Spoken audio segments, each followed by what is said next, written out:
ဆရာကြီးကျွန်တော်တကယ်ကိုအိမ်အောင်မပြုတ်ချင်သေးဘူးကျွန်တော်ဘဝကအိမ်အောင်ရင်းနဲ့ရစ်ပတ်ခံရမယ့်အချိန်မရောက်သေးဘူးလေဒီကိစ္စငင်းခုန်နေဖို့မလိုတော့ဘူးတောင်အောက်ဆင်းပြီးစုမိသားစုစီမှာကျွန်တော်အတွက်ကျေးဇူးဆက်ပေးချေလိုက်ပါဟေးလူဒီမိန်းကလေးကိုဒီလိုကြီးပခုံးထမ်းခေါ်သွားတာတိတ်တော့မဟန်ဘူးထင်တယ်နော်ကိုလန်းကိုသွားစမ်းမင်းနဲ့မဆိုင်တဲ့ကိစ္စဝင်မပါနဲ့ရှင်ကဘာတူလဲဘာလို့မလို့လဲခုနကလူတွေရှင်ကိုဖမ်းခေါ်သွားမလို့လုပ်နေတာကျွန်တော်ကယ်လိုက်တာလေ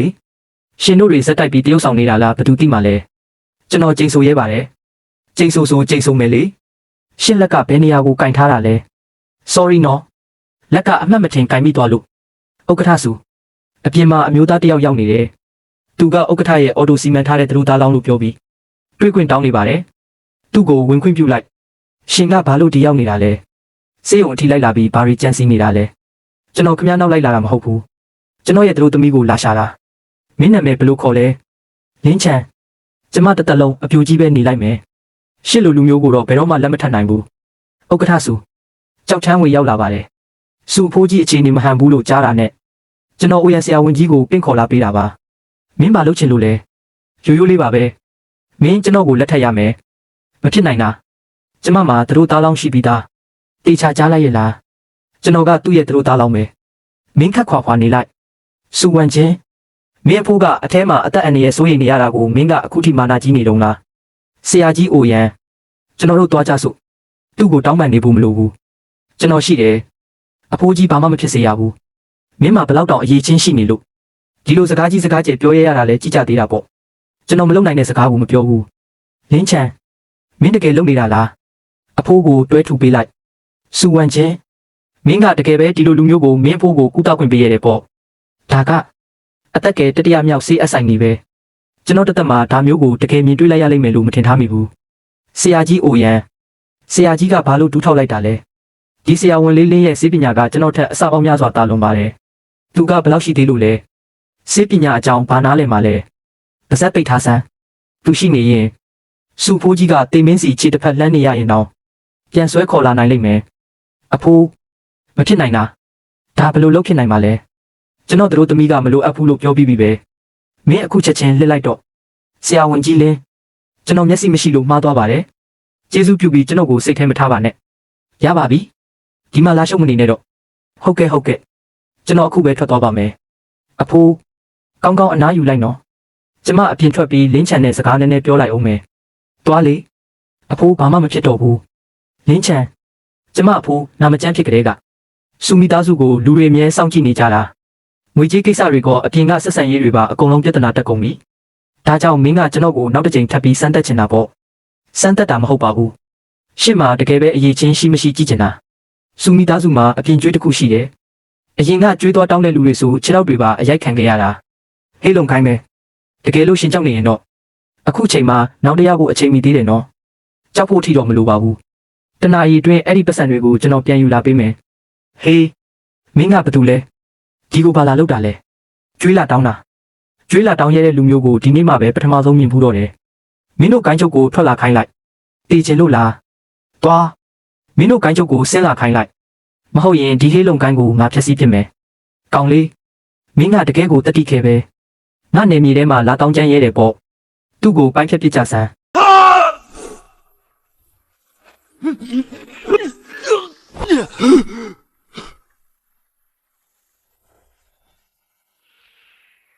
းမင်းကလေးလျှောက်ထမ်းလားဟုတ်တယ်ငါကလေးလျှောက်ထမ်းပဲဒီကျွေးမိစာချုပ်ကမင်းဟာဟုတ်တယ်မလားတကယ်ပဲကျွန်တော်ဟာပါဒါဆိုမင်းကဘယ်တော့ပြန်ဆက်မှာလဲအခုပဲဆက်ပါမယ်ချက်ချင်းဆက်ပါမယ်ဒီထဲမှာ300ကအရာရင်ပါပိုနေတဲ့330ကတော့ဆရာကြီးကိုတောင်းပန်တဲ့အနေနဲ့ပေးတာပါနေကင်းကစူဝမ်ချင်းကိုဖမ်းခိုင်းတဲ့လူကမင်းစီစဉ်တာလားဒီကိစ္စကအထင်လွဲတာပါအထင်လွဲတာဟုတ်လားကြန့်ဟိုင်ကုံသွဲရေးအတင်းကဥက္ကဋ္ဌမော့ကကျွန်တော်ကိုခိုင်းတာပါကြန့်ဟိုင်ကုံသွဲရေးအတင်းကအပြင်ပန်းမှာတော့ကုမ္ပဏီချင်းချင်းပူးပေါင်းထားတာဖြစ်ပေမဲ့နောက်ွယ်မှာတော့မြေအောက်လောကအင်အားစုတွေပဲဥက္ကဋ္ဌနာမည်ကမော်လော့ချာတဲ့သူတို့ကစူဝမ်ချင်းကိုဖမ်းပြီးဘာလို့မလို့လဲကျွန်တော်တကယ်မသိဘူးကျွန်တော်နဲ့မော်လော့ချာကအဆင့်တန်းဝေးကြီးပါသူ့ကိုတွေးဖို့တောင်အရေးချင်းမရှိပါဘူးကိုလေးတခင်လေးကြောက်ကပြောခိုင်းလိုက်တယ်ပြဿနာတွေရှင်းပြီးရင်အပေါ်ထက်ကိုမိမလလေးနည်းငယ်ခေါ်လာခဲ့ပြီးသူ့ကိုအဖော်လုပ်ပေးပါတဲ့လစ်ဆန်းငါအလုရှုံနေတာမမြင်ဘူးလားဒီတခင်လေးကြောက်ဆိုတာကြောက်ထမ်းဝေလားသူပါပဲ မင်းဘာလို့ရမလဲသိတယ်မလားနားလဲပါပြီနားလဲပါပြီနားလဲပါပြီကျွန်တော်အခုပဲစီစဉ်လိုက်ပါမယ်ဆရာကြီးကောင်းကောင်းသွားပါကျမနောက်ကိုရှင်လိုက်လာလိမ့်မယ်ဆိုတာသိနေတာပဲအရင်သိန်း300ရဲ့အတိုးသိန်း30ရဲ့အားလုံးဒီကတ်ထဲမှာရှိတယ်ရှင်တကယ်ပဲပတ်စံတွေကိုပြန်တောင်းလာနိုင်တာလားဒါကခက်လို့လားရှင်ဘယ်လိုလုပ်လိုက်တာလဲသူ့ကိုကြိုးကြောင်းပြပြီးပြောပြလိုက်တာလေသူကတဘာဝကြကြပဲပြန်ပေးတာပေါ့သူတော်စင်လာပြောမနေနဲ့အချိန်မစောတော့ဘူးအိမ်ပြန်ကြစို့ရှင်ကတကယ်ပဲကျမနဲ့အတူတူလာနေမလို့လားဒါဆိုရင်ကောမင်းကကျွန်တော်ကိုလမ်းပေးမှာအိတ်ခိုင်းမလို့လားနေလို့တော့ရတယ်ဒါပေမဲ့ရှင်ဘက်ကကျမအခန်းထဲကိုတော့ပေးမဝင်ဘူးစိတ်ချပါကျွန်တော်ကမင်းပေါ်အဲ့ဒီလောက်ထိစိတ်ကူးမရှိပါဘူးရှင်ခဏလောက်အထဲမဝင်သေးနဲ့ဦးဘာလို့လဲကျမအရင်ရှင်းလင်းလိုက်အောင်မယ်အိမ်ကအရန်ရှုံနေလို့ကျွန်တော်စိတ်မရှိပါဘူးကျမစိတ်ရှိတယ်ရှင်အရင်ဆုံးဟိုတယ်မှာသွားနေလိုက်မနေ့ပြန်မှပြန်လာခဲ့ရပါတယ်ဝင်ခဲ့တော့လေရပါတယ်နည်းနည်းလေးတေးတာကလွဲရင်ပေါ့တေးတယ်ဟုတ်လားရှင်လမ်းပေးမှာပဲသွားအိတ်လိုက်တော့ကျွန်တော်ကဒီတိုင်းအလွယ်ပြောလိုက်တာပါအပေါ်ထပ်တက်ခွင့်မရှိဘူးကျမအခန်းထဲပေးမဝင်ဘူးရေချိုးကန်းကညာဘက်မှာမိဖို့ကြောင့်တဲ့ကပစ္စည်းတွေကိုလည်းရှောက်မကင်နဲ့သိပါပြီနေဦးဘာဖြစ်ပြန်ပြီလဲစောင့်ရှိလားမရှိဘူးဒါဆိုကျွန်တော်ဘယ်လိုအိတ်ရမှာလဲကို့ဘာသာနီလန်းရှာရှင်ကဘာလို့ကြမ်းပြင်ပုံမှာအိတ်နေရတာလဲဆိုဖာကအရန်အီလွန်းလို့အိတ်တာအသားမကျလို့ပါကြီးကြလိုက်တာသမီးဝမ်သမီးရဲ့သူတို့သားလောင်ရောက်လာတယ်လို့ကြားတယ်မေမေကဘာလို့ရောက်လာတာလဲရုပ်ရည်ကလည်းတာမန်ပဲဝိစုံကလည်းတာမန်ပဲဘယ်အိမ်ကလဲလင်းအိမ်တော်ကဘယ်လင်းအိမ်တော်လဲဒီတိုင်းလင်းအိမ်တော်ပါပဲ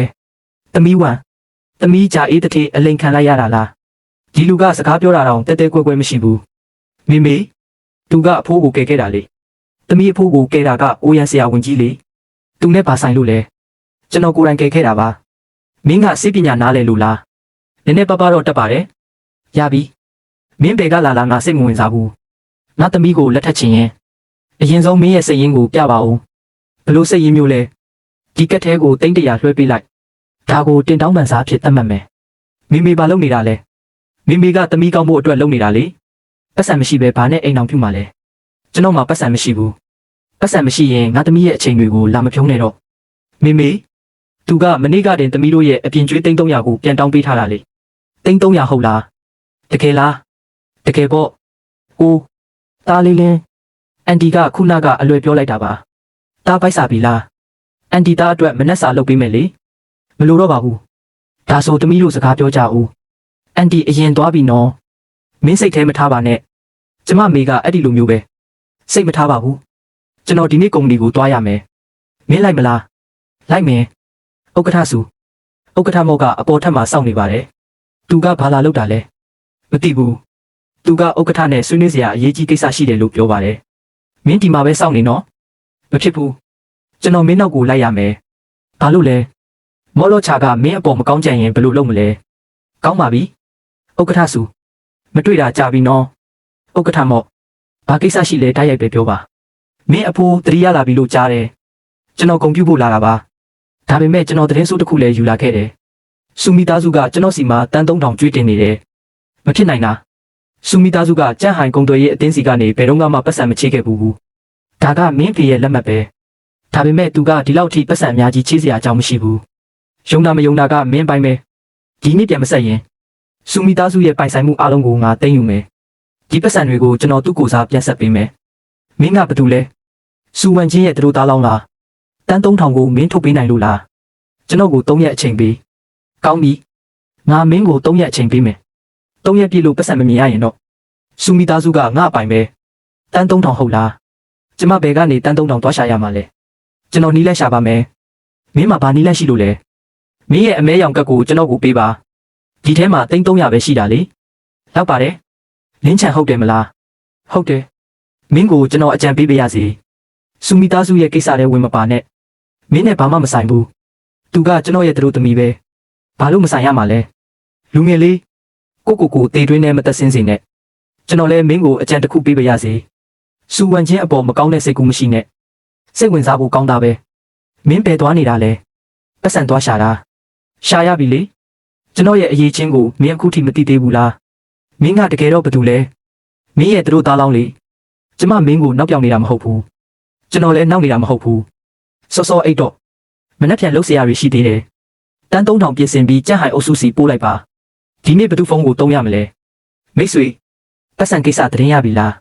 ပြင်ဆင်ပြီးပါပြီပတ်စံယူလာပြီလားဘယ်မှာလဲအခုချက်ချင်းရောက်လာတော့မယ်တခင်လေးဒါကတန်း3000ပါမင်းကတကယ်တော့ဘယ်လိုလူမျိုးလဲကျွန်တော်ပြောပြီးပြီပဲစူဝန်ချင်းရဲ့သူတို့သားလောင်းပါလို့စာချုပ်ယူလာခဲ့အားလုံးရှင်းသွားပြီမင်းကဒီလောက်နဲ့ပဲပြီးသွားပြီလို့ထင်နေတာလားဒါဆိုရင်ကောလွန်ခဲ့တဲ့3နှစ်တုန်းကမင်းဖေကအဲ့ဒီမြေကွက်ကိုရှင်းလင်းဖို့အတွက်ကျွန်တော်ကိုကူညီပေးဖို့တောင်းဆိုခဲ့ပူတယ်အဲ့ဒီမြေကွက်ကအခုဆိုရင်တန်း6000တန်ဖိုးရှိနေပြီသဘောတူညီချက်အရစူမီသားစုကကျွန်တော်ကိုတန်း3000ထပ်ကျွေးတင်နေသေးတယ်မင်းလျှောက်ပြောနေတာကျမအဖေကဒါမျိုးကိုဘယ်တော့မှသဘောတူမှာမဟုတ်ဘူးဒီလိုကိစ္စမျိုးကိုမယုံရင်မင်းပြန်ပြီးမင်းဖိုးကိုမေးကြည့်လိုက်မင်းပတ်စံလိုချင်ရင်မရှိဘူးအသက်ပဲရှိတယ်မင်းကငါကမင်းကိုမထိရဲဘူးလို့ထင်နေတာလားမင်းစမ်းကြည့်လို့ရပါတယ်မင်းကကျမအတွက်နောက်ထပ်တန်း3000ထပ်ပြီးတာဝန်ယူပေးပြန်ပြီဘာကိုစားလဲဒါကမင်းတို့အိမ်ကိစ္စမဟုတ်ဘူးလားမင်းကရှာပေးမဲ့လူကိုရှင်းခိုင်းလိုက်မယ်လို့ပြောပြီးရလက်ကတော့ကိုပြန်ပတ်မိနေတာပဲတွားကြစို့သူနဲ့စကားပြောမနေနဲ့တော့ကျမတွားလို့မဖြစ်ဘူးမင်းကဘာလို့ဦးမလို့လဲအပြင်မှာကျွန်တော်ကိုစောင့်နေဒီကိုဘာလာလောက်တာလဲကျွန်တော်မင်းနဲ့အယောင်းဝယ်တစ်ခုလာလောက်တာဘာအယောင်းဝယ်လဲမင်းစုမိသားစုကိုလွှတ်ပေးလိုက်ကျွန်တော်မင်းရဲ့ကတိတစ်ခုကိုသဘောတူမယ်ဘလို့ကတိမျိုးမဆိုရတယ်ဥပဒေနဲ့မဆန့်ကျင်ရဘူးကိုကျင့်တရားမပြတ်ပြားစေရဘူးငါမင်းကိုလူတစ်ယောက်တတ်ခိုင်းချင်တယ်ဘယ်သူလဲကြန့်ဟိုင်ကုံသွေးရဲ့အတင်းရဲ့ဒုတိယဥက္ကဋ္ဌကြောက်ထန်းလုံးဘာလို့လဲသူ့လက်ထဲမှာငါရဲ့အားနည်းချက်ရှိနေလို့သူမသေးရင်တေမာကငါဖြစ်လိမ့်မယ်မင်းကိုယ်တိုင်ဘာလို့မလှုပ်ရှားတာလဲငါသူ့ကိုလှုပ်ရှားလို့မရဘူးသူ့ဘေးနားမှာလူတွေစောင့်ရှောက်နေကြတာဒါဆိုကျွန်တော်လည်းလှုပ်ရှားလို့မရဘူးပေါ့မင်းကအသက်ကယ်တတိယမြောက် CSI နီးကိုတောင်တက်တာပဲတိုင်းပညာလည်းအစိုးကြီးတော့ဖြစ်မှာမဟုတ်ပါဘူးဟန်ဆောင်မနေပါနဲ့နောက်မှငါရလက်ကိုကြည့်မယ်ငါအတွက်လူတစ်ယောက်စုံစမ်းပေးစမ်းကြောက်ချမ်းလုံးကတခင်လေးပဲတခင်လေးအလိုရှိတဲ့အချက်လက်တွေရပါပြီဘသူရောက်လာတာလဲပါဆယ်ပိုးတဲ့လူပါဘာလုပ်နေတာလဲကြောက်ချမ်းလုံးကိုရှာနေတာလားမင်းကငါ့ကိုလာရှာတာပေါ့ဟုတ်တယ်ပြောလေဘာကိစ္စလဲမောရှာကမင်းကိုတက်ခိုင်းနေတယ်ဘာပြောတယ်သူကမင်းကိုတက်ဖို့ကျွန်တော်ကိုခိုင်းလိုက်တာတက်ရမယ့်အလဲအလေကတော့စူမီသားစုကိုလွှတ်ပေးဖို့ပဲဒါဆိုမင်းကဘာလို့ငါ့ကိုလာပြောပြနေတာလဲဘာလို့လဲဆိုတော့မင်းကသူ့ထက်ပိုကောင်းတယ်လို့ကျွန်တော်ထင်လို့လေစကားပြောတာစိတ်ဝင်စားဖို့ကောင်းတာပဲမင်းနာမည်ဘယ်လိုခေါ်လဲလင်းချန်မင်းကနောက်လိုက်ချင်လားအဲ့ဒါကတော့မင်းကျွန်တော်ကိုဘယ်လောက်ပေးနိုင်မလဲဆိုတဲ့အပေါ်မှာမူတည်တာပေါ့မင်းမလားမင်းလိုချင်တဲ့လောက်ရှိတယ်ကျွန်တော်ကကုလေး100လိုချင်တာမင်းမပေးနိုင်ပါဘူးတကယ်လို့ငါပေးနိုင်ရင်တော့မင်းကအတွက်အရင်ဆုံးအလုပ်တစ်ခုလုပ်ပေးရမယ်ဘာအလုပ်လဲမော်လောချာရဲ့လက်ထဲမှာရှိတဲ့စည်ရင်းစာအုပ်ကိုငါအတွက်ရအောင်ယူပေးအဲ့ဒီထဲမှာကြန့်ဟိုင်ကုံသွေးရဲ့အတင်းရဲ့မကောင်းမှုတက်တွေအကုန်ရှိတယ်စည်ရင်းစာအုပ်ကဘယ်မှာလဲသူ့ရုံးခန်းထဲကကာကွယ်ရေးတစ်တာထဲမှာကောင်းပြီမင်းတယောက်တည်းဆိုရပါပြီနေဦးမင်းတယောက်တည်းသွားတာကအရန်အန္တရာယ်များတယ်မင်းကိုကူညီဖို့ငါလူ2ယောက်လွတ်ပေးမယ်မလိုပါဘူးလူများရင်အလုပ်ရှုပ်တယ်မင်းတေချာလို့လားကျွန်တော်ကအလုပ်လုပ်ရင်ထုံပေးပေးလို့ရတာမကြိုက်ဘူးကောင်းပြီငါမင်းရဲ့တရင်ကောင်းကိုစောင့်နေမယ်ဆရာလေးဥက္ကဋ္ဌမောကရုံးခန်းထဲမှာစောင့်နေပါတယ်သူကျွန်တော်လာမယ်ဆိုတာသိနေတာပဲဥက္ကဋ္ဌမောကမင်းတေချာပေါက်ပြန်လာလိမ့်မယ်လို့ပြောတယ်တေချာစဉ်းစားပြီးပြီလားဘယ်အချိန်မှလှုပ်ရှားမှလဲဒီညပဲငါဘက်ကဘာကူညီပေးရမလဲကြောက်ထန်းလုံးရုံးခန်းရဲ့လှုပ်ဝက်မြေပုံပြီးတော့သူ့ဘေးနားကအဆောင်ရှောက်အရေးအတွက်အဆောင်8ယောက်ရှိတယ်2ယောက်ကတကားဝမှာ6ယောက်ကအထဲမှာမင်းပြင်ဆင်မှုကတော်တော်ဆုံးလင်းသားပဲငါမင်းရဲ့တရင်ကိုစောင့်နေမယ်မင်းဒီညအပြင်သွားမလို့လားဘာသွားလို့မလို့လဲကိစ္စလေးတစ်ခုရှိလို့မင်းရန်သွားဖြစ်မလို့မလား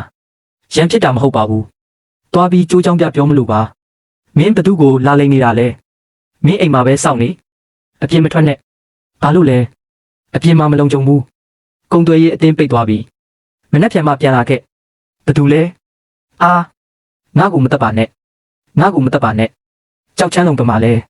ဒုတိယထက်ညာဘက်အချမ်းကပထမဆုံးခန်းမင်းစရင်စာအုပ်သွားမခိုးပဲငါစီအရင်လာပြီးအခချင်းငွေတောင်းနေတာပေါ့ဘာအခချင်းငွေလဲကုတီ100လားစရင်စာအုပ်တောင်မရသေးဘူးမင်းကပတ်စံလာတောင်းရတယ်ပေါ့မင်းမှာတကယ်စရင်ရှိမရှိကျွန်တော်အရင်ဆုံးအတီးပြုဖို့လိုတယ်လေငါမှာစရင်အပြည့်ရှိပါတယ်ဒါပေမဲ့မင်းရဲ့တန်ဖိုးကိုအရင်ဆုံးတက်တည်ပြရမယ်ကျွန်တော်တက်တည်ပြပြီးပြီလေဘလို့တက်တည်ပြတာလဲ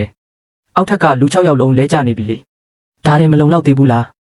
းမစိုးပါဘူးအရေးချင်းရှိတာပဲဒါပေမဲ့မင်းတယောက်တည်းနဲ့ငါဘေးနာကအထူးတိုင်းသမားကိုနိုင်ပါမလားမင်းတိုင်းတော်တော်တယ်လို့ကြားတယ်အင်းတာမန်ပါပဲကုရီတရားပေးမှလားမပေးဘူးလားပေးမယ်ငါပေးမယ်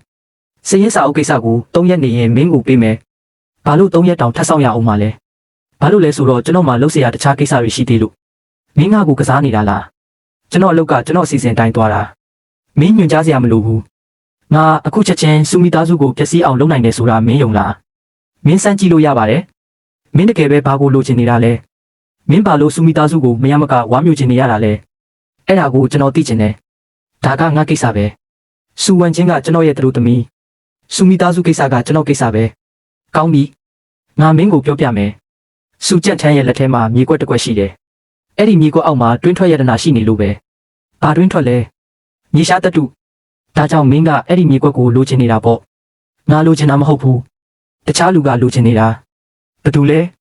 ငါမင်းကိုပြောလို့မဖြစ်ဘူးမင်းမပြောရင်ကျွန်တော်လဲကြောက်ချမ်းလုံးကိုကူးမတက်ပေးနိုင်ဘူးမင်းနေဦးသူကမြို့တော်ကလာတဲ့လူနာမည်ဘယ်လိုခေါ်လဲသူ့မျိုးရိုးကစိတ်လို့ပဲငါသိတယ်အားလုံးကသူ့ကိုတခင်လေးစိတ်လို့ခေါ်ကြတယ်တခင်လေးစိတ်သူ့ရဲ့အရှိန်ဝါကအရန်ကြီးတယ်ငါမစွာရဲဘူးဒါကြောင့်မင်းကသူ့အတွက်အလုပ်လုပ်ပေးနေတာပေါ့ဟုတ်တယ်မဟုတ်ရင်ငါတော်တော်ဆိုးဆိုးဝါးဝါတေးရလိမ့်မယ်သူအခုပမာလဲကျန်းချံမြို့မှာလူပဲ2ယောက်လဲ3ယောက်စလုံးကအထူးတိုင်းသမားတွေပဲမင်းကလင်းချံပေါ့မင်းကဘာတူလဲမင်းငါကိုအာပေါက်လို့ခေါ်နိုင်ပါတယ်ငါကိုလာရှာတာဘာကိစ္စလဲတခင်လေးစိန်ကမင်းကိုတတိပေးခိုင်းလိုက်တယ်သူများကိစ္စဝင်မရှုံနဲ့တဲ့စူမီသားစုကိစ္စကိုတော့ငါအပိုင်ကိုတွေထားပြီးပြီတခင်လေးစိန်ကဘယ်လိုလူမျိုးလဲဆိုတာမင်းသိလားမသိဘူးသိလဲမသိချင်ဘူးအကောင်းပြောတာကိုမနာခံပဲအစိုးမကြိုက်တယ်ပေါ့မင်းကတခင်လေးစိတ်ရဲ့လူကိုတောင်ထိရဲတယ်ပေါ့စူမီသားစုကိုငါစောက်ရှောက်ထားတာဘယ်လိုလုပ်မလဲဘယ်လိုလုပ်ကြမလဲတခင်လေးစိတ်ရဲ့အချက်လက်တွေကိုငါလူလွတ်ပြီးစုံစမ်းခိုင်းထားတယ်မင်းတခင်လေးစိတ်ရဲ့နောက်ကျောင်းကိုတေချာစုံစမ်းစမ်းစိတ်မိသားစုရဲ့နောက်ခံကမြို့တော်ကစိတ်မိသားစုပဲအဲ့ဒါကျွန်တော်တို့ဆွဲရဲတဲ့လူမျိုးမဟုတ်ဘူးသူလိုချင်နေတာကစူမီသားစုမြေအောက်ကမြေရှားတတုတွင်ပဲဒါဆိုကျွန်တော်တို့အတွက်တကယ်ပဲစုံလန်းမရှိတော့ဘူးလားကျွန်တော်ရှိတယ်3ရက်နေရင်တွားပြီးသူ့ကိုရင်ဆိုင်မယ်မင်းတည်သွားနိုင်မလားမတည်စေရဘူးတခင်လေးစိန်ကစကားပါလိုက်ပြီး3ရက်နေရင်မြေရှားတတုတွင်ကွင်းပြင်မှာတယောက်ချင်းချကြမယ်တဲ့နိုင်တဲ့လူကအကုန်သိမ်းပေါ့သူလူဘယ်လောက်ခေါ်လာမလဲလက်မရွတ်လူမိုက်30ကိုရန်တော်3ယောက်ငွေထိုင်းလက်ဝှေ့ချန်ပီယံယူဂျစ်စုချန်ပီယံပြီးတော့အတွင်းအားတိုင်းဆရာကြီးသူကိုယ်တိုင်ကတော့အစိတ်လက်ဝါးတိုင်းကိုလေ့ကျင့်ထားတာမင်းကဒါတွေကိုကျွန်တော်ကိုဘာလို့လာပြောပြနေရတာလ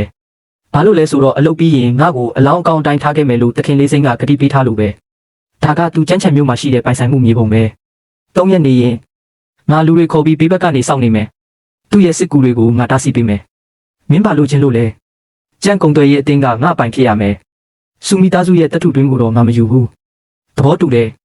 တခင်လေးစိတ်ရဲ့လူတွေကျန်းချံမြို့မှာစုယုံနေကြပြီကျွန်တော်မှညီကို40ရှိတယ်။ကိုရန်ချမ်းဝေဘက်မှာတော့အငိမ့်စားစစ်တီ20ရှိတယ်။စုစုပေါင်း60ပေါ့။3ရက်နေရင်မင်းလူတွေခေါ်ပြီးတထုတွင်းရဲ့အရှိဘက်ကနေစောင့်။ကိုရန်ချမ်းဝေကအနောက်ဘက်ကနေစောင့်။မော်လောချာကတော့နောက်ဘက်ကနေညှက်တိုက်မယ်။ကျမလည်းလိုက်မယ်။မဖြစ်ဘူး။မင်းရှိနေရင်ကျွန်တော်စိတ်ပြက်လိမ့်မယ်။မင်းပြန်လာတာကိုစောင့်နေမယ်။မင်းကိုပြောစရာစကားရှိတယ်။ကောင်းပါပြီ။တခင်လေးစိတ်ရဲ့လူတွေဘာမှမလုပ်ရှားသေးဘူး။အရန်ကြီးကြာစောင့်ရမှာမဟုတ်ပါဘူး။အထူးပြုလုပ်ထားတဲ့မေ့စေအပ်တစ်ချက်တည်းနဲ့စင်တကောင်လုံးလဲသွားစေရမယ်မင်းရဲ့လက်တစ်ဖက်ကိုဖျက်ဆီးဖြစ်မယ်ဒီကိစ္စကိုဒီလောက်နဲ့ပဲထားလိုက်ပါတထုတွင်းကငါ့အပိုင်ပဲမင်းတို့အသက်ရှင်လျက်ပြန်ထွက်သွားနိုင်မလားမင်းကိုရွေးချယ်ဖို့3စက္ကန့်အချိန်ပေးမယ်ကျန်းချံမျိုးကမင်းရဲ့နေမည်မဟုတ်ဘူးမြို့တော်ကိုပဲလစ်လိုက်တော့လှုပ်ရှားကြစမ်း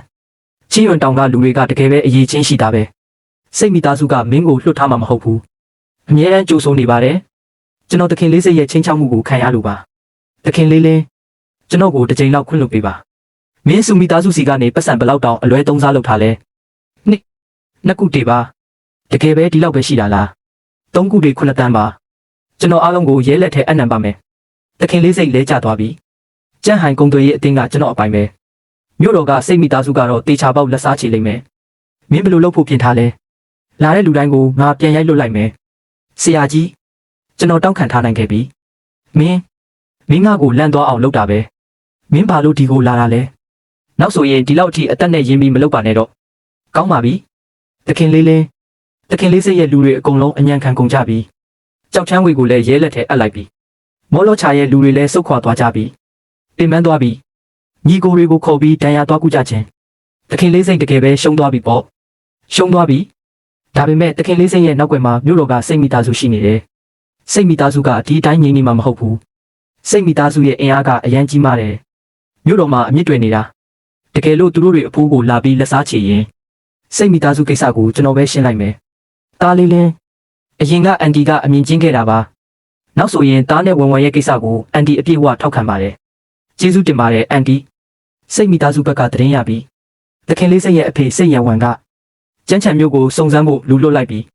းဦးဆောင်လာတာကစိတ်မိသားစုရဲ့အိမ်တော်ထင်းကြီးသူ့ကိုစိတ်ဖိုးအိုကြီးလို့ခေါ်ကြတယ်လူဘလောက်ခေါ်လာလဲတော့မသိဘူးဒါပေမဲ့စိတ်မိသားစုလှုပ်ရှားနိုင်တဲ့အင်အားကတခင်လေးစိတ်ထက်အစားပေါင်းများစွာတာလွန်တယ်မင်းတယောက်တည်းလားကျွန်တော်တယောက်တည်းမဟုတ်ပါဘူးမင်းမှာဘာအစီအစဉ်ရှိလဲကျွန်တော်အတွက်စိတ်မိသားစုရဲ့လှုပ်ရှားမှုတွေကိုစောင့်ကြည့်ပေးသူတို့ကျန်းချံမျိုးကိုရောက်တာနဲ့ကျွန်တော်ကိုချက်ချင်းအကြောင်းကြားပါရပါတယ်မင်းရဲ့တန်ရာကမတက်တာသေးဘူးမလေးကျင့်ပါနဲ့တော့စိတ်မိသားစုရဲ့လူတွေကဘဲချိန်မဆိုရောက်လာနိုင်တယ်လင်းချံဘာကြောင့်နေတာလဲမင်းသူ့ကိုမနိုင်မှကြောက်လို့ပါမနိုင်ရင်လည်းချရမှာပဲကျမမင်းကိုတန်ရာမရစေချင်ဘူးကျွန်တော်တန်ရာမရစေရဘူးတခင်လေးလေးညီကိုတွေရဲ့တန်ရာတွေအကုန်လုံးတက်တာတလောက်ရှိနေပြီဟေးလုံခိုင်းကဘဲချိန်မဆိုအစ်စ်ပါပဲဆရာဝန်ကြီးလင်းကျွန်တော်ဘက်ကတက်တော်ဆောင်20လက်အစင်တင်ပါပဲစိတ်မိသားစုရဲ့လူတွေမရောက်သေးဘူးဒါပေမဲ့မကြခင်ရောက်တော့မယ်ဒီရက်ပိုင်းတတိထားကြစုမိသားစုပတ်ဝန်းကျင်ကို24နာရီပတ်လုံးလူလွတ်ပြီးကင်းလှည့်ခိုင်းထားမယ်နားလည်ပါပြီဆရာဝန်ကြီးလင်းဆရာကြီးကိုပေါ်ကအစိတ်တန်ရာတွေအကုန်စင်ကြယ်သွားပါပြီဒါကကျမအဖိုးကဆရာကြီးကိုပေးခိုင်းလိုက်တာစုမိသားစုရဲ့ဓာတ်စားခံအမွေနှစ်ပစ္စည်းလို့ပြောတာပဲမင်းအတွက်အသုံးဝင်ရင်သုံးလို့ရအောင်လို့ဒီတစိတ်ပြားကကျမဖေချန်ထားခဲ့တာဒီဇလန်ကမြို့တော်မှာစီးပွားရေးလုပ်တော့ကလူတယောက်ကိုကဲခဲ့ဘူးတယ်အဲ့ဒီလူကသူ့ကိုဒီတစိတ်ပြားပေးခဲ့တာ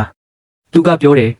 စုမိသားစုတည်ရရှင်ရဲ့အခက်ခဲနဲ့ကြုံလာရရင်ဒီတစိတ်ပြားကိုယူပြီးမြို့တော်မှာတွားရှာနိုင်တယ်တဲ့ဒီလိုအရှိန်ဝါကြီးတဲ့လူကြီးမင်းကဘာတူလဲကျမဖေကမပြောရသေးခင်မှာပဲဆုံးပါသွားခဲ့တာဒါပေမဲ့သူပြောခဲ့ဘူးတယ်ဒီလူကမြို့တော်ရဲ့အင်အားထက်ဝက်ကျော်ကိုလှုပ်ရှားနိုင်စွမ်းရှိတယ်တဲ့အသုံးဝင်ရင်သုံးလို့ရအောင်အရင်သိမ်းထားလိုက်ပါအိတ်မပြောပဲဘာတွေစဉ်းစားနေတာလဲ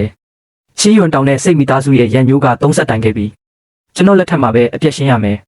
ပြီးခဲ့တဲ့တစ်ခေါက်ကမင်းပြန်လာရင်ပြောစရာစကားရှိတယ်လို့ကျွန်မပြောခဲ့တယ်မလားစိတ်မိသားစုရဲ့ကိစ္စပြီးသွားရင်ကျွန်တော်တို့လက်ထက်ကြစို့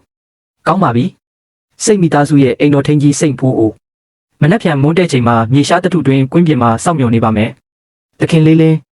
သူကစိတ်မိသားစုရဲ့လူပဲကျွန်တော်မင်းနဲ့အတူလိုက်မယ်မင်းနေခဲ့ပါဒါပေမဲ့မင်းရှိနေရင်ကျွန်တော်စိတ်ပြက်လိမ့်မယ်အိမ်မှာပဲစောင့်နေနော်မင်းကလင်းချံပေါ့စိတ်မိသားစုရဲ့လူပဲလားစကားတွေအယမ်းများတာပဲတခင်လေးစိတ်ရဲ့အစိတ်လက်ဝါးတိုင်းကတတိယအဆင့်ထိပဲရှိတာငါကတော့တတမအဆင့်ထိရောက်နေပြီမင်းဒီနေ့ပြန်လို့မရတော့ဘူးမင်းတေဖို့သာပြင်ထားလိုက်တော့စိတ်မိသားစုရဲ့လူတွေစကားတွေအယမ်းများတာပဲဒီလောက်ပဲအရေးချင်းရှိတာကိုစုမိသားစုအတွက်ရှေ့ထွက်ရဲတယ်ပေါ့အရေးချင်းလောက်မလောက်ဆိုတာမင်းအခုချက်ချင်းသိရမှာပေါ့အဆက်တန်ယုံနဲ့မရဘူးလူထောက်မှပဲရမယ်မင်းအမြင်မှန်ရရင်ငါမတ်တရက်နေရင်တော့မင်းကိုနိုင်တယ်ရွှေနဂါးသွေးမျိုးဆက်ပဲဒါကြောင့်မို့လဲနဂါးကောင်းဆောင်အဆင့်ထိရောက်နိုင်တာပေါ့ဒါပေမဲ့ဒါနဲ့တင်မလုံလောက်သေးဘူးငါတို့အရှင်တခင်ကမင်းကိုလွှတ်ထားမှာမဟုတ်ဘူးသူ့ကိုပဲလာခိုင်းလိုက်စိတ်အဖိုးအိုကြီးကိုဖမ်းဆီးမိသွားပြီသူ့ရဲ့လူတွေကိုစုတ်ခွာခွင့်မပေးနဲ့နားလဲပါပြီကျွန်တော်အခုပဲသူတို့ကိုပိတ်ဆို့လိုက်ပါမယ်မင်းငါကိုထက်လိန်ပြန်ပြီးမင်းဘာမှမဖြစ်ဘူးလို့ပြောခဲ့တယ်မလားကျွန်တော်ဘာမှမဖြစ်ပါဘူးနည်းနည်းလေးနာတာပဲမင်းလူရှုံးလေရပါပြီအိမ်ပြန်ကြစို့နောက်ဆိုရင်ဒီလိုမျိုးစွတ်တရိုးကြီးတောက်မခံထားပါနဲ့တော့ကျွန်တော်တက်နိုင်ဆုံးကြိုးစားပါမယ်ကျွန်တော်ကိုအရင်တွဲပေးပါဦးပြန်ရောက်မှပဲဆဲပါတော့တားလေးလင်းစိတ်မိသားစုကလူတွေထက်လို့အောင်မလားလွတ်မှာပေါ့စိတ်အဖိုးအိုကြီးရှုံးသွားပြီဆိုတော့စိတ်ရန်ဝံကငြိမ်နေမှာမဟုတ်ဘူးဒါဆိုဘယ်လိုလုပ်မလဲတခင်လေးလေးကျွန်တော်ရဲ့ဟေးလုံဖွဲ့တစ်ခုလုံးကတခင်လေးနဲ့အတူအဆုံးထိတိုက်ပွဲဝင်သွားမှာပါကျွန်တော်လည်းစိတ်ပညာနဲ့စုမိသားစုဘေးကင်းဖို့အတွက်စောင့်ရှောက်ပေးပါမယ်ကျမမင်းနဲ့အတူရှိနေပေးမယ်စုံစမ်းခိုင်းလိုက်စမ်းဘသူကငါသားနဲ့အိမ်တော်ထင်းကြီးကိုရိုက်နှက်လိုက်တာလဲဆိုတာနောက်တစ်ဆင့်ကတော့စိတ်မိသားစုရဲ့အလှည့်ပဲကျွန်တော်သူတို့ကိုစောင့်နေပါတယ်ကျန်းချံမျိုးမှာရှိတဲ့မိဖက်အားလုံးကိုအကြောင်းကြားလိုက်စမ်းဒီနေ့ကစပြီးဘသူမဆိုစုမိသားစုနဲ့ဆက်ပြီးပူးပေါင်းရင်စိတ်မိသားစုကိုစန့်ကျင်တာပဲလို့သတ်မှတ်မယ်ဥက္ကဋ္ဌစုပူးပေါင်းဆောင်ရွက်မှုကိုခိတ္တရက်ဆိုင်ပါရစေကျွန်တော်တို့မကူညီတာမဟုတ်ပါဘူး အထက်ကဖိအားတွေကအရန်ပြင်းထန်လွန်းလို့ပါမင်းတို့ပါစုတ်ခွာကြတာပေါ့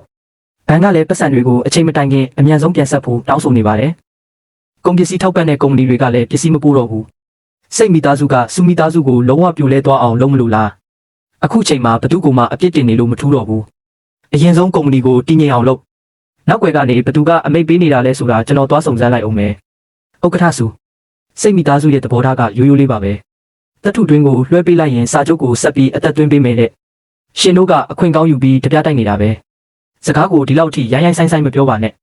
စူမိသားစုမှာအခုရွေးချယ်စရာမရှိတော့ဘူးလေဘသူကသူ့မှာရွေးချယ်စရာမရှိဘူးလို့ပြောတာလဲလင်းချန်မင်းလာတာတော့ပဲသူ့ကိုကူပြီးဖြောင်းဖြတ်ပေးဦးစွတရိုးကြီးတောက်မခံထားနဲ့လို့ဒီစာချုပ်ဖြတ်သိမ်းကြောင်းအကြောင်းကြားစာကိုမင်းတို့အကုန်လုံးပို့ခိုင်းလိုက်တာဘသူလဲစီးပွားရေးအရာဆုံးဖြတ်ချက်ကိုမင်းကိုရှင်းပြဖို့လိုလို့လားမင်းမရှင်းပြရင်လည်းကျွန်တော်စုံစမ်းလို့ရတယ်မင်းရှင်းပြရလိမ့်မယ်လောလောဆယ်ဘာစာချုပ်ကိုမှစွန့်မချုံနဲ့အောင်ဒီနေ့ရောက်လာတဲ့အကြောင်းကြားစာတွေအကုန်လုံးကိုအရင်ဆုံးစုစည်းလိုက်မင်းကစိတ်မိသားစုရဲ့ငွေကြေးစည်းစိမ်မှုကိုစုံစမ်းကျင်တာလားသူတို့တွေလူအများကြီးကိုတပြိုင်နက်တည်းလှုပ်ရှားခိုင်းနေဆိုရင်တေချာပေါက်တဲလုံစာကြံခဲ့လိမ့်မယ်ကျွန်တော်မင်းနဲ့အတူတူစုံစမ်းပေးမယ်ကုမ္ပဏီကိုအရင်ဆုံးထိန်းထားလိုက်၃ရက်အတွင်းစူမိသားစုမှာပူးပေါင်းဆောင်ရွက်မဲ့လူတယောက်မှရှိတော့မှာမဟုတ်ဘူးစကားကြီးစကားကျယ်တွေရှောက်မပြောနဲ့ဦးဒါဆိုရင်တော့စူမိသားစု၃ရက်တောင်တောက်ခံနိုင်မလားကြည့်ကြသေးတာပေါ့မနှက်ပြန်စရင်စစ်အဖွဲ့စူမိသားစုစီဝင်လိမ့်မယ်မင်းတို့တွေဖြည်းဖြည်းချင်းရှင်းပြကြတာပေါ့ငါစောင့်နေမယ်ဥက္ကဋ္ဌစုဒီစာချုပ်အစ်စ်ကိုလက်မှတ်ထိုးလိုက်ပါဒါဆိုကုန်ပစ္စည်းတွေချက်ချင်းပြန်ပို့ပေးပါမယ်ဒါကပူးပေါင်းဆောင်ရွက်တာမဟုတ်ဘူးတပ်ထုတွင်းကိုလွှဲပေးဖို့ကျမကိုအကြက်ကင်နေတာစကားကိုဒီလောက်ထိနားမခံတာအောင်မပြောပါနဲ့အခုချိန်မှာမင်းအတွက်စင်းစရာလှေကားထစ်လူနေတာလေသူကဒီစာချုပ်ကိုလက်မှတ်မထိုးဘူးလှေကားထစ်ကလည်းတန်ရှင်းမှာမဟုတ်ဘူးတတိယမြောက်စာမျက်နှာကိုအရင်ဆုံးကြည့်လိုက်ပါဦးတပ်ထုတွင်းရဲ့အကျိုးအမြတ်ခံစား권တွေကိုစိတ်မိသားစုနဲ့ပတ်သက်တဲ့ကုမ္ပဏီစီအလိုလျောက်လွှဲပြောင်းပေးရမယ်တဲ့ရှင်တို့တွေထောင်ချောက်ကိုတော်တော်လေးကျွမ်းကျွမ်းကျင်ကျင်ဝတ်ထားတာပဲလင်းချန်မင်းလျှောက်ပြီးဆွဆွဲမနေနဲ့ဒါကထောင်ချောက်ဟုတ်မဟုတ်ဆိုတာပတ်သက်နေတဲ့ရှယ်ယာရှင်တွေကိုစုံစမ်းကြည့်ရင်သိရတာပဲဥက္ကဋ္ဌဝမ်မင်းအခုပဲအမှန်တိုင်းပြောပြတာအကောင်းဆုံးဖြစ်လိမ့်မယ်ကျွန်တော်လည်းစိတ်မိသားစုရဲ့အကြက်ကံမှုကိုခံရလို့ပါသူတို့ကမလိုက်ရောရင်ကျွန်တော်ရဲ့စက်ရုံကိုပိတ်ပစ်မယ်လို့ပြောတယ်ဒါကြောင့်မင်းကသူတို့ကိုကူညီပြီးစုမိသားစုကိုတွင်းနဲ့တွန်းချတာပေါ့ကျွန်တော်မှနီးလန့်မရှိလို့ပါကျွန်တော်စိတ်မိသားစုကိုမခုခံနိုင်ဘူးမခုခံနိုင်ရင်လည်းသူများတွေကိုတွင်းနဲ့မတွန်းချပါနဲ့စကားတွေအများကြီးငင်းခုန်မနေနဲ့တော့ကျွန်တော်ကိုပဲလွှဲပေးလိုက်ဒီထောင်ချောက်စာချုပ်ကိုအစိုးပြည့်ပြည့်စေရမယ်ပုံမှန်ပူးပေါင်းဆောင်ရွက်မှုဆိုရင်ကျွန်တော်တို့ထုံးစံအတိုင်းစစ်ဆေးလို့ရပါတယ်စာချုပ်ဆိုတာနှစ်ဦးနှစ်ဖက်သဘောတူသတ်မှတ်တာလေမင်းသဘောအတိုင်းသဘောပိုင်ဆုံးဖြတ်လို့မရဘူးဒီစာချုပ်ကစူမိသားစုရဲ့တပ်ထုတွင်းကိုမယိုမသားလွှဲပြောင်းယူဖို့လုပ်ထားတာပြီးတော့စိတ်မိသားစုရဲ့ခိုင်းစေမှုကိုလည်းခံထားရသေးတယ်တပ်တွေတွေအကုန်လုံးဒီမှာရှိတယ်မင်းကစွတရိုးညှင်းဆန်နေမယ်ဆိုရင်မင်းလည်းထိုက်တဲ့အကျိုးဆက်ကိုခံစားရလိမ့်မယ်ဥက္ကဋ္ဌစုအရင်ကကျွန်တော်ဝေဝေဝါးဝါးဖြစ်သွားလို့ပါမင်းကဝေဝေဝါးဝါးဖြစ်တာမဟုတ်ဘူးစိတ်မိသားစုကိုကြောက်နေတာကြောက်တာကတော့ရပါတယ်ဒါပေမဲ့သူတို့ကိုကူညီပြီးစူမိသားစုကိုမောက်ချဖို့မလုပ်နဲ့ကုန်ပစ္စည်းတွေဘယ်ချိန်မှပြန်ပို့ပေးမလဲဒီညပဲကျွန်တော်စီစဉ်ပေးပါမယ်စိတ်မိသားစုကဒီတိုင်းလွတ်ထားမှာမဟုတ်ဘူးသူတို့ရဲ့နောက်တစ်ဆင့်ကစည်ရင်းတွေကိုစစ်ဆေးတာဖြစ်လိမ့်မယ်စည်ရင်းစစ်အဖွဲ့ကမနှက်ပြန်စူမိသားစုစီဝင်လိမ့်မယ်ဒါဆိုရင်လည်းသူတို့ကိုစစ်ခိုင်းလိုက်ပေါ့ဘသူကအရင်ဆုံးအမီးပုံမလဲဆိုတာကျွန်တော်လည်းကြည့်ကျင်သေးတယ်ဒီတစ်ချိန်တော့အလိုလျောက်အောက်ကျခံပြီးအရိုက်ခံလို့မဖြစ်ဘူးစည်ရင်းစာအုပ်တွေနဲ့စာချုပ်မူရင်းတွေအကုန်လုံးထုတ်ပေးပါရှင်တို့ကရောက်ရောက်ချင်းပါလို့ကွန်ပျူတာတွေကိုပိတ်ပြရတာလေပုံမှန်စည်ရင်းစစ်ဆေးတာပါကျေးဇူးပြုပြီးပူးပေါင်းဆောင်ရွက်ပေးကြပါပူးပေါင်းဆောင်ရွက်လို့ရပါတယ်အရင်ဆုံးလှုပ်ထုံးလုပ်နည်းအထောက်ထားတွေကိုပြပါဦးအထောက်ထားကဒီမှာရှိတယ်အချိန်မဆွဲပါနဲ့ဒီအကျွေးဟောင်းကိုဘသူကခွင့်ပြုပေးခဲ့တာလဲစူဝန်ချင်းက project ကိုတာဝန်ယူထားတာဆိုတော့တေချာပေါက်သူ့ကိုပဲရှာရမှာပေါ့ကျမတာဝန်မယူခင်ကတည်းကဒီပတ်စံကရှိနေပြီးသားစူမိသားစုကိုလွှဲချဖို့မကြိုးစားနဲ့အခုလက်မှတ်အများဆုံးထိုးထားတာကမင်းပဲလေလက်မှတ်အများကြီးထိုးထားရုံနဲ့အကျွေးဟောင်းတွေကသူ့ဟာလို့မပြောနိုင်ဘူးဒါဆိုရင်တော့မင်းသက်တည်ပြလေအဖြစ်ပေးဖို့မလောပါနဲ့ဦးအရင်ဆုံးပတ်စံလွှဲတဲ့အချိန်ကိုကြည့်လိုက်ပါဦးဒီပတ်စံတွေကိုလွှဲပေးလိုက်တော့ကစူဝန်ချင်းကဒီ project ကိုတာဝန်မယူရသေးဘူးဒါဆိုရင်ဘသူကလက်မှတ်ထိုးခဲ့တာလဲဒါကတော့အဖြစ်ကိုလွှဲချဖို့စိတ်လောနေတဲ့လူကိုပဲမေးရလိမ့်မယ်ခွင့်ပြုချက်တစ်စိတ်တုံးကရှင်တို့လက်ထဲမှာရှိနေတာကိုဘလို့လုပ်ပြီးကျမရဲ့တာဝန်ဖြစ်သွားရတာလဲလူတယောက်ကအကျွေးဟောင်းတွေကိုမင်းကောင်းပေါ်ပုံချခြင်းနေတာမင်းမှာတက်တည်ရှိလို့လားရှိတယ်ကြောက်ထမ်းဝေခြံထားခဲ့တဲ့အရန်စရင်စာအုပ်ရှိတယ်စရင်စာအုပ်ဘယ်မှာလဲအခုချက်ချင်းပို့ခိုင်းလိုက်မယ်ဒီနေ့ပဲအဲ့ဒီလူကိုဖော်ထုတ်ပြမယ်စရင်စာအုပ်ထဲကစရင်တစ်ခုချင်းစီကအကုန်လုံးတိုက်ဆိုင်နေတာပဲဒါကစရင်စစ်တာမဟုတ်ဘူးလူတယောက်ကဓာတ်ကမ်းပေးနေတာ မင်းကဘသူကဓာကမ်းပေးနေတာလို့ပြောတာလဲဘသူကစူဝင်ချင်းကောင်းပေါ်ကိုအပြစ်ပုံချဖို့စိတ်လောနေလဲအဲ့ဒီလူပဲပေါ့မင်းလူကိုရှောက်ပြီးမဆွဆွဲနဲ့ဒါဆိုရင်တော့တက်ဆိုင်ရာမှတ်တမ်းတွေကိုပဲစောင့်ကြည့်ကြတာပေါ့ဒီနေ့ပဲအဲ့ဒီတခိုးကိုဖော်ထုတ်ရမယ်သူတေချာပေါက်စိတ်မိသားစုနဲ့ဆက်သွယ်လိမ့်မယ်ကျွန်တော်ကုမ္ပဏီရဲ့နောက်တကားကိုလူလွတ်ပြီးစောင့်ကြည့်ခိုင်းထားတယ်ငွေကိုလက်အောင်မလုပ်နဲ့အောင်သူ့ဘာသာသူတက်သေးတွေကိုယူလာတဲ့အထိစောင့်လိုက်သူ့ပါဇက်ကနေအမွန်တိုင်းဝန်ခံခိုင်းရမယ်ပစ္စည်းတွေကလင်းချန်ရဲ့လက်ထဲမှာရှိနေတာဒီညတေချာပေါက်ရအောင်ယူရမယ်စိတ်မိသားစုကတစိတ်ပြားကိုတော့မျက်စိကျနေတာပဲသူတို့တွေတစိတ်ပြားကအတုံးဝင်မှန်းသိနေကြတယ်ဒါဆိုရင်ကျွန်တော်တို့ကသူတို့ကိုပေးကင်လို့မဖြစ်ဘူးကာကွယ်ရေးတစ်တာကိုကျွန်တော်နေရာလဲထားပြီးပြီသူ့ဘာသာသူအထဲဝင်လာမဲ့အချိန်ကိုပဲစောင့်လိုက်တကားတော့ကလှုပ်ရှားနေပြီလူတယောက်ဝင်လာတော့မယ်မိမဖွင့်နဲ့အောင်သူ့ဘာသာသူအခန်းထဲအထိရှောက်လာပါစေဦးရှင်ကကြိုတင်ပြီးတည်နေတာလားသူတတိုင်းကြော်လာကလေးကတည်နေတာဒါဆိုကျွန်တော်တို့အခုဘယ်လိုလုပ်ကြမလဲသူကာကွယ်ရေးတစ်တာကိုကင်မဲ့အချိန်ကိုစောင့်လိုက်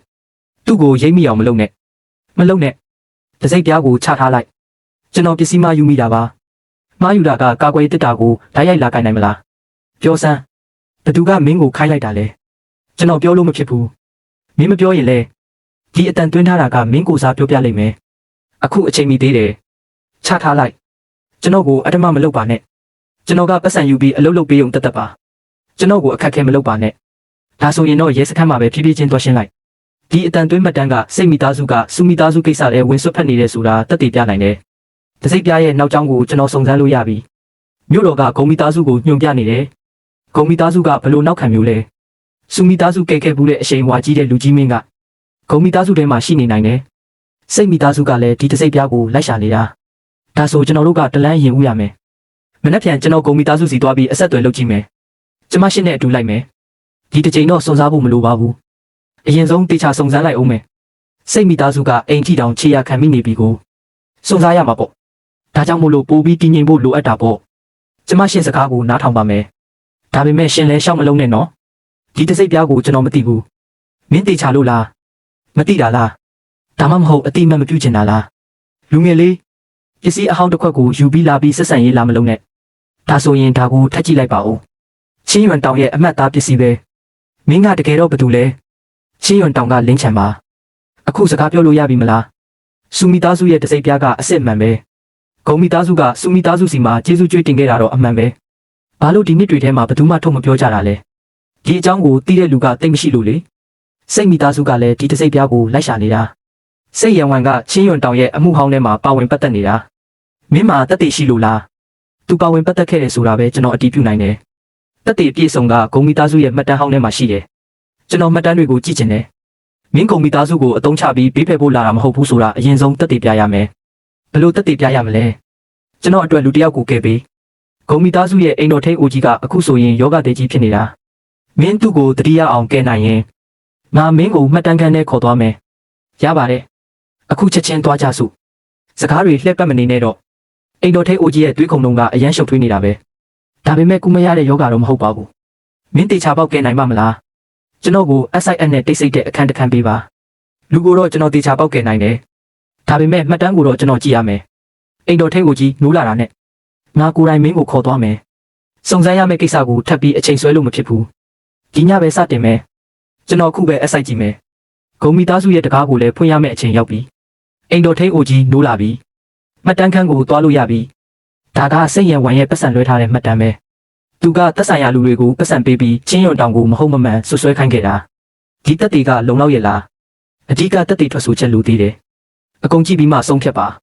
မလောပါနဲ့တက်တီတွေရှိတဲ့နေရာကိုကျွန်တော်သိသေးတယ်အန်တီတို့ရဲ့အထောက်ထားရှိမှသာတက်တီကပြည့်စုံမှာဖြစ်လိမ့်မယ်မူရင်းကိုအရင်ဆုံးတေချာသိမ်းဆည်းထားပါအပြင်ကိုလုံးဝမပေါက်ကြားစေနဲ့အလုပ်လုပ်ရင်တေချာတီတီငိမ့်ငိမ့်လုပ်ပါစိတ်မလောပါနဲ့ကျွန်တော်အရင်ဆုံးဆရာစီပြန်ပြီးအမှုဟောင်းရဲ့အသေးစိတ်ကိုတိုက်ဆိုင်စစ်ဆေးလိုက်အောင်မယ်ဆရာကြီးစိတ်ရံဝမ်ကတကယ်ပဲဘာတွေလုပ်ခဲ့တာလဲသူကချင်းရွန်တောင်ရဲ့စေးနီးအဟောင်းကိုလူယူချင်ခဲ့တာလူလို့မရတော့စေဝါမှတ်တမ်းတွေကိုမဟုတ်မမှန်လုပ်ကြံခဲ့တာပေါ့ဒါကြောင့်မို့လို့ချင်းရွန်တောင်ကဒီလောက်နှစ်တွေအများကြီးအထိနာမည်ပြတ်ခဲ့ရတာပေါ့တက်တေကတော့ရှာတွေ့ပါပြီဒါပေမဲ့မလုံလောက်သေးဘူးဒါဆိုရင်တော့လိုအပ်တာတွေကိုဖြည့်ဆွက်ရုံပေါ့စိတ်ရံဝမ်ကိုတွားရှာဖို့မလောပါနဲ့ဦးကျွန်တော်ကတွားပြီးတောင်းကြမ်းမလို့မဟုတ်ပါဘူးအမှုမှန်ကိုဖော်ထုတ်မလို့ပါ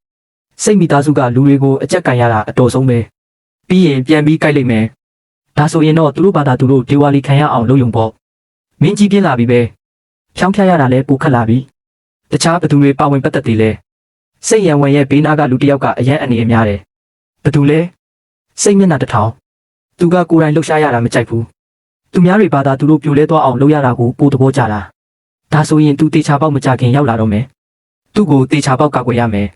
စိတ်မျက်နှာတစ်ထောင်ကြမ်းချမ်းမျိုးကိုရောက်တာနဲ့ပထမဆုံးလာရှာမဲ့လူကမင်းမဟုတ်ဘူးသူစူဝမ်ချင်းကိုရှာလိုက်မယ်ဘာလို့လဲဆိုတော့မင်းသူ့ကိုအလေးနဲ့ဆုံထားမှန်းသူသိနေလို့ပဲ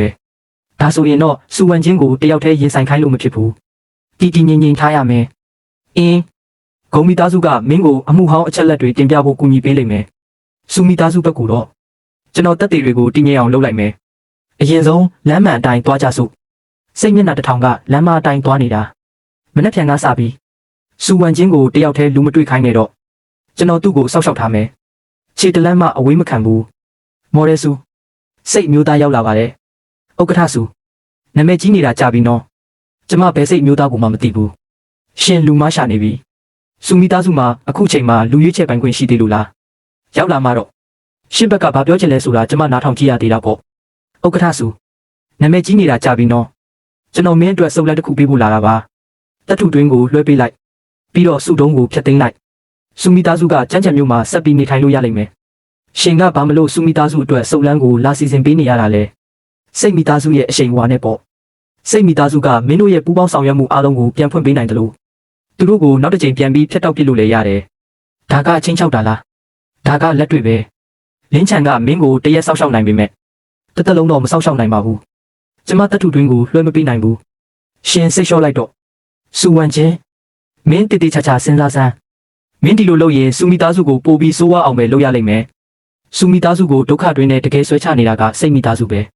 မင်းကငါထင်ထားတာထက်ပိုပြီးမာနခဲပဲနှမျောစရာကောင်းတာကမာနကြီးုံနဲ့စူမီသားစုကိုကယ်လို့မရဘူးမင်းကိုပစ္စည်းတစ်ခုပြစရာရှိတယ်ရှင်ပါသဘောလဲလင်းချန်တောင်အောက်ဆင်းပြီးရှာနေတဲ့လူကမင်းတယောက်တည်းဖြစ်ချင်မှဖြစ်လိမ့်မယ်ရှင်ရဲ့ရန်တိုက်ပေးမှုကအရန်အောက်တန်းကျလုံးပါတယ်အောက်တန်းကျမကျဆိုတာမင်းမကြခင်သိရလိမ့်မယ်သူ့ကိုယုံဖို့မလောပါနဲ့အောင်ကျွန်တော်ရဲ့ဒီအချက်လက်တွေကိုညှင်းပယ်ဖို့လည်းမလောပါနဲ့အောင်မင်းဖြည်းဖြည်းချင်းကြည့်နိုင်ပါတယ်ရှင်ကကျမကိုတန်တရားဝင်အောင်လုပ်ချင်တာလားလင်းချန်ကျွန်တော်ကမင်းကိုဘယ်အစ်စ်မှရှိလဲဆိုတာကိုတေချာမြင်အောင်ပြယုံတတ်ပါဂုံချင်းချန်ကြက်ချံမျိုးကိုရောက်နေပြီဂုံချင်းချန်ကဘာတူလဲတခြားစစ်ဆက်ကြောင်းလမ်းစာချုပ်ရဲ့ပိုင်ရှင်ပေါ့သူကလင်းချန်ကိုလာရှာတာတခြားစစ်ဆက်ကြောင်းလမ်းစာချုပ်တစ်ဆောင်ဟုတ်လားတကားဝကစောင့်ကြည့်ကင်မရာရှိသေးတယ်အရင်ဆုံးကားနံပါတ်ကိုစုံစမ်းဒီမှာတဲလွန်စာပြတ်မသွားစေနဲ့ဒီကားကစိတ်မိသားစုရဲ့ယာယီကုံလောင်ယုံထဲဝင်သွားတယ်စိတ်မျက်နှာတစ်ထောင်ကတက်တေကိုတုံးပြီးမှတ်တမ်းတွေနဲ့လာလဲချင်နေတာသူလူကိုအနံဖို့မဝင်ရဘူးအချိန်ဆွဲယုံတက်ပဲဒါဆိုရင်ကျွန်တော်တို့အရင်ဆုံးမှတ်တမ်းဟောင်းကိုတုံးပြီးတက်တေကိုပြောင်းပြလိုက်မယ်နောက်မှလူကိုပြန်ရှာတာပေါ့စိတ်ရံဝမ်ကစေးနီးဟောင်းကိုလူယူဖို့အတွက်စေဝါအစီရင်ခံစာကိုမဟုတ်မမှန်လုပ်ကြံပြီးချင်းရွန်တောင်ကိုခေါင်းပုံချခဲ့တာ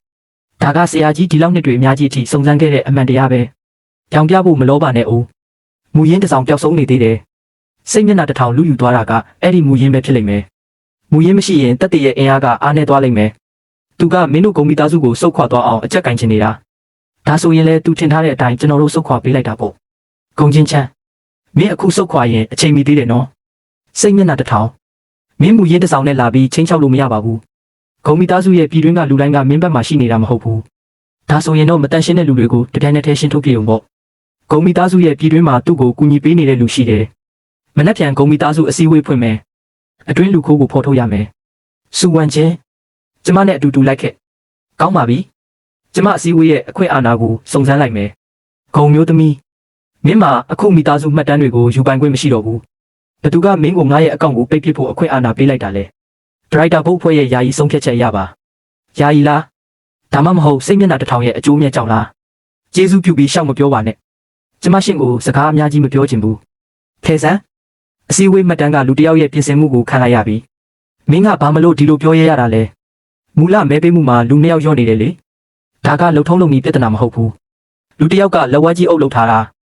နောက်ွယ်ကမှတ်တမ်းကိုစုံစမ်းစမ်းမန်နေဂျာအကောင့်ကမင်းညကတည်းမှတ်တမ်းခန်းထဲဝင်သွားခဲ့ဘူးတယ်ဝင်သွားတဲ့လိပ်စာကစိတ်မျက်နှာတစ်ထောင်တဲခုနေတဲ့ဟိုတယ်ပဲထွက်ပြေးချင်နေတာလားလာဦးမင်းဘယ်လိုရှင်းပြမလဲကြည့်ရသေးတာပေါ့ကျွန်တော်ကစနစ်ကိုပဲထိမ့်သိမ့်ုံတက်ပါအခုထိလိန်နေတော့မဲလားကျွန် ကျွန်တော်ကဒရိုက်တာရဲ့အမိန့်တိုင်းလှုပ်ဆောင်ရုံတက်ပါဘယ်ဒရိုက်တာလဲဂုံနာဟိုင်ပဲသူစိတ်မိသားစုရဲ့အကျိုးအမြတ်ကိုလက်ခံရရှိထားတာပတ်စံလွှဲထားတဲ့မှတ်တမ်းနဲ့ဖုန်းခေါ်ဆိုမှုမှတ်တမ်းတွေအကုန်လုံးဒီမှာရှိတယ်မင်းမတခြားဘာပြောစရာစကားရှိသေးလဲကျွန်တော်ကဂုံမိသားစုကိုစူမိသားစုရဲ့ဆွဲချမှုကိုမခံရအောင်လို့လုပ်တာပါမင်းကစိတ်မိသားစုရဲ့ပတ်စံအတွက်လုပ်တာပါဂုံမိသားစုအစည်းအဝေးကိုအခုချိန်ကစပြီးစတင်မယ်ဂုံချင်းချန်ရဲ့အခွင့်အာဏာကိုပြန်လည်အသက်သွင်းပေးလိုက်ကျွန်တော်သဘောတူတယ်ဒါဆိုရင်တော့စိတ်မိသားစုကိုဆက်ပြီးစုံစမ်းရုံပေါ့စိတ်မျက်နှာတစ်ထောင်ရဲ့အကွက်ကထက်ဝက်ပဲပြတ်သွားတာနောက်ထပ်ထက်ဝက်ကစိတ်ရံဝမ်ရဲ့လက်ထဲမှာရှိနေသေးတယ်စိတ်ရံဝမ်ကအခုကြမ်းချမ်းမျိုးကိုရောက်နေပြီ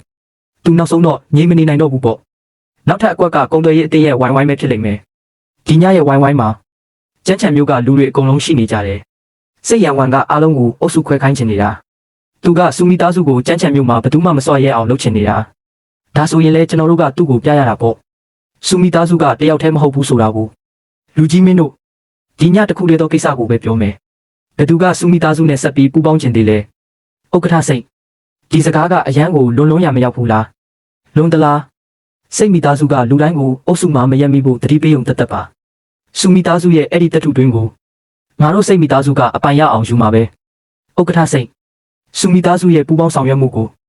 ကြံ့ဟိုင်ကုံသွေးရဲ့အတင်းကဆက်ပြီးတာဝန်ယူမယ်မောလောချာမင်းတေတေချာချာစဉ်းစားစမ်းကျွန်တော်တေချာစဉ်းစားပြီးပြီကြံ့ဟိုင်ကုံသွေးရဲ့အတင်းကစိတ်မိသားစုအတွက်အလုပ်လုပ်ပေးမှာမဟုတ်တော့ဘူးဟေးလုံဖွဲကလည်းစူမိသားစုဘက်ကပဲပြီးတော့ကျမအိုရန်ချမ်းဝေလည်းရှိသေးတယ်ဂုံမိသားစုကလည်းစူမိသားစုကိုထောက်ခံတယ်ဂုံချင်းချမ်းမင်းကဂုံမိသားစုကိုကိုစားပြုနိုင်လို့လားအစည်းအဝေးဆုံးဖြတ်ချက်ကဒီမှာရှိတယ်ကျန်းချံမျိုးကစိတ်မိသားစုရဲ့စကားတခွန်းလဲနဲ့တင်ပိတ်ဆို့လို့ရတဲ့နေရာမဟုတ်ဘူးမင်းတို့တွေတေချာလို့လားစူမိသားစုကမတရားတထုတွင်းကိုလူယူထားတဲ့တက်တွေကိုကျွန်တော်ယူလာခဲ့ပြီမင်းပြောနေတာကဒီအတီးပြုချက်အတုကိုပြောတာလားအတီးပြုချက်အတုကစစ်စေးရဲ့အဖွဲ့ရဲ့ပဲဖြတ်ခြင်းကိုခံရပြီပြင်ပအဖွဲ့အစည်းရဲ့တာဝန်ခံကလည်းစိတ်မိသားစုရဲ့ခိုင်းစေမှုကိုခံရပါတယ်လို့ဝန်ခံပြီးပြီဥက္ကဋ္ဌစိန်ကဆက်ပြီးတရုပ်ဆောင်ဦးမလို့လားမင်းတို့တွေကဒီအထောက်ထားနည်းနည်းလေးနဲ့တင်စိတ်မိသားစုကိုလှုပ်ရှားနိုင်မယ်လို့ထင်နေတာလားအထောက်ထားမလုံလောက်ရင်အတန်သွင်းမှတ်တမ်းနဲ့မှတ်တမ်းဟောင်းကိုထပ်ထည့်လိုက်အောင်မယ်ရှင်းရွံတောင်ကိုမဟုတ်မမှန်ဆွဆွဲခဲ့တဲ့တက်တွေတွေလည်းဒီမှာရှိတယ်ဥက္ကဋ္ဌစိန်ဒါကမှဒီညတကယ်ဆွေးနွေးရမယ့်ကိစ္စပဲလင်းချန်မင်းကိုဘာပြောနေလဲဆိုတာသိရလားကျွန်တော်တေချာပေါက်သိတာပေါ့စိတ်မိသားစုကရှင်းရွံတောင်ရဲ့စေးမီဟောင်းကိုလူယူဖို့အတွက်စေဝါကြီးကြက်ရေးကလူတွေကိုပတ်စံပေးပြီးစေဝါအစီရင်ခံစာကိုမဟုတ်မမှန်လုပ်ကြံပြီးချင်းရွံတောင်ကိုကောင်းပုံချခဲ့တာဒီကိစ္စကိုမင်းဝန်ခံမလားရှောက်လွာတွေရှောက်ပြောနေတာပဲဒါဆိုရင်ဒီပတ်စံလွှဲထားတဲ့မှတ်တမ်းကိုဘယ်လိုရှင်းပြမလဲအကျွေးဟောင်းတွေကိုဘယ်သူမဆိုလုပ်ကြံလို့ရတာပဲဂုံမီသားစုရဲ့မူလမှတ်တမ်းကိုကောလုပ်ကြံလို့ရနိုင်ပါမလားဥက္ကဋ္ဌစိတ်မင်းမလောပါနဲ့အောင်ဒီမှာတက်တည်ရဲ့အတန်သွင်းမှတ်တမ်းလည်းရှိသေးတယ်ကျွန်တော်စိတ်မိသားစုရဲ့ပတ်စံကိုယူပြီးသူတို့ရဲ့တောင်းဆိုချက်အတိုင်းမှတ်တမ်းကိုပြင်ဆင်ခဲ့တာပါစိတ်ရံဝမ်ကကျွန်တော်ကိုတာဝန်တွေကိုချင်းရွံတောင်ရဲ့ခေါင်းပေါ်ပုံချခိုင်းခဲ့တာပါအတန်ကိုတော့မင်းတေချာပေါက်မှတ်မိလိမ့်မယ်ထင်တယ်မင်းတို့တွေသူ့ကိုအတ္တမတက်တေထွက်ဆိုခိုင်းတာတက်တေကအခုဂုံမိသားစုရဲ့စောင့်ရှောက်မှုကိုခံထားရတယ်စိတ်မျက်နှာတစ်ထောင်ကတက်တေကိုလူယူချင်နေတာသူ့ကိုတာစီဆန်းငါ့ကိုမထိနဲ့အချက်လက်အိတ်ကိုခြံထားခဲ့ပြီးလူကိုတော့ရဲလက်ထဲအပ်လိုက်မင်းတို့စိတ်မိသားစုရဲ့အကွက်ကပြောင်းပေါ်သွားပြီးကျန်းချံမျိုးကုံသွေးရဲ့အတင်းကစိတ်မိသားစုနဲ့ပူးပေါင်းဆောင်ရွက်မှုကိုခိတ္တရက်ဆိုင်လိုက်ပြီးဂုံမိသားစုကလည်းအမှုဟောင်းအချက်လက်တွေကိုတရားဝင်တင်ပြလိမ့်မယ်ကျန်းဟိုင်ကုံသွေးရဲ့အတင်းကလည်းစုံစမ်းစစ်ဆေးမှုကိုပူးပေါင်းဆောင်ရွက်ပေးလိမ့်မယ်စူမိသားစုရဲ့တထုတွင်းကလည်းပုံမှန်လုပ်ငန်းစဉ်အတိုင်းပြန်လည်စတင်လိမ့်မယ်မင်းမအခုတခြားဘာပြောစရာစကားရှိသေးလဲကျွန်တော်လင်းချန်တဲ့တယောက်တည်းစကားပြောချင်တယ်မလိုပါဘူးမင်းကနောက်ွယ်ကနေဘသူကကျွန်တော်ကိုတွန်းပို့ခဲ့လဲဆိုတာမသိချင်ဘူးလားလင်းချန်တယောက်တည်းမသွားနဲ့အောင်စိတ်ရံဝမ်းဒီတစ်ချိန်တော့မင်းရဲ့အလှည့်ပဲရှင်းပြရတော့မှာမင်းနောက်ွယ်ကလူကိုတိချင်ရဲ့အတန်သွင်းတာကိုပိတ်လိုက်အတန်သွင်းတာကိုဖွင့်ထားမှသာမင်းအမှန်တိုင်းပြောမှာပေါ့ဟင်းမင်းကမင်းရဲ့ဆရာကြီးလိုပဲရင်ဆိုင်ရခက်တာပဲသူ့အကြောင်းကိုတိတ်မပြောနဲ့အောင်ကိစ္စကိုပြောရအောင်ကကျွန်တော်တယောက်တည်းလှုပ်ရှားခဲ့တာမဟုတ်ဘူးစင်းနီဟောင်းကမြို့တော်ကမိသားစုအနှဲငယ်လုံးလိုချင်နေကြတဲ့ပစ္စည်းပဲစိတ်မိသားစုကတော့အရှိကနေပြေးထွက်ခဲ့ရုံတက်ပဲဒါကြောင့်မို့လို့မင်းကချင်းရွံတောင်ကိုမဟုတ်မမှန်ဆွဆွဲခဲ့တာပေါ့ကျွန်တော်ကတော့အခြေအနေကိုလိုက်ပြီးလှုပ်ဆောင်ခဲ့ရုံတက်ပါမင်းကချင်းရွံတောင်ကိုဒီလောက်နှစ်တွေအများကြီးအထိနာမည်ပြအောင်လုပ်ခဲ့တာနောက်ွယ်ကလူကဘယ်သူလဲဆိုတာမင်းအခုသိရင်လည်းအကျိုးမရှိပါဘူးအကျိုးရှိမရှိဆိုတာကျွန်တော်ကိုယ်တိုင်ပဲဆုံးဖြတ်မယ်မင်းသူတို့ကိုမရှင်းနိုင်ပါဘူးမင်းရဲ့ဒီတဆင့်ကိုအရင်ဆုံးကြော်ဖြတ်နိုင်အောင်လုပ်မှပေါ့လင်းချန်မင်းရမ်းငယ်လုံးပါသေးတယ်မင်းခုနကပြောလိုက်တဲ့စကားတွေအကုန်လုံးကဂုံမီသားစုနဲ့ရဲစခန်းစီကိုတပြိုင်နက်တည်းရောက်သွားပြီမင်းငါကိုတွင်းနဲ့ဆွဲချတာပဲမင်းကိုယ်တိုင်ပြောခဲ့တာလေစိတ်ရံဝမ်း မင်းအမှုဟောင်းအတွက်တာဝန်ယူရမယ့်အချိန်ရောက်ပြီမင်းဒီလိုမျိုးနဲ့တင်စိတ်မိသားစုကိုလဲကျအောင်လုပ်နိုင်မယ်လို့ထင်နေတာလားထင်တာမဟုတ်ပါဘူးတက်တေကရှိနေပြီလေဥက္ကဋ္ဌစိတ်ကျေးဇူးပြုပြီးကျွန်တော်တို့နဲ့အတူလိုက်ခဲ့ပြီးစုံစမ်းစစ်ဆေးမှုကိုပူးပေါင်းဆောင်ရွက်ပေးပါကျွန်တော်ရှိနေကိုခေါ်လိုက်မယ်တေချာပေါက်မင်းမှာအဲ့ဒီအခွင့်အရေးရှိပါတယ်စုမိသားစုရဲ့တပ်ထုတွင်ပြန်လဲအသက်ဝင်ခြင်းကအတည်ပြုချက်ရသွားပြီစိတ်မိသားစုကလည်းကြမ်းချံမျိုးကုံသွဲရေးအတင်းရဲ့ကိစ္စတွေကိုဝင်ရောက်ဆွတ်ဖက်ခြင်းခိတ္တရဲ့ဆိုင်သွားပြီကြမ်းချံမျိုးကနောက်ဆုံးတော့တိတ်ဆိတ်သွားခဲ့ပြီပေါ့ကိစ္စတွေကမပြီးသေးပါဘူးဒါပေမဲ့စုမိသားစုရဲ့ဒီတဆင့်ကတော့ကြော်ဖြတ်နိုင်ခဲ့ပြီစစ်ဆက်ကြောင်းလမ်းစာချုပ်ရဲ့ကိစ္စကိုလည်းမင်းကျမကိုအဖြေပေးရမယ့်အချိန်ရောက်ပြီမနေ့ပြန်တပ်ထုတွင်အလုပ်ပြန်စတဲ့အချိန်ကြရင်ကျွန်တော်မင်းကိုအဖြေပေးမယ်မင်းကထပ်ပြီးအချိန်ဆွဲပြန်ပြီးဒီတစ်ချိန်တော့အချိန်ဆွဲတာမဟုတ်ပါဘူးတရားဝင်အဖြေပေးမှာပါတပ်ထုတွင်အလုပ်ပြန်စကြောင်းအကြောင်းကြားစာကြလာပြီအလုပ်သမားတွေအကုန်လုံးဒီနေ့ကစပြီးအလုပ်ပြန်ဝင်လို့ရပြီဥက္ကဋ္ဌစု project အသစ်ကိုလည်းစတင်လို့ရပါပြီဒီရက်ပိုင်းအတွင်းအားလုံးပဲပြင်ပန်းသွားကြပြီ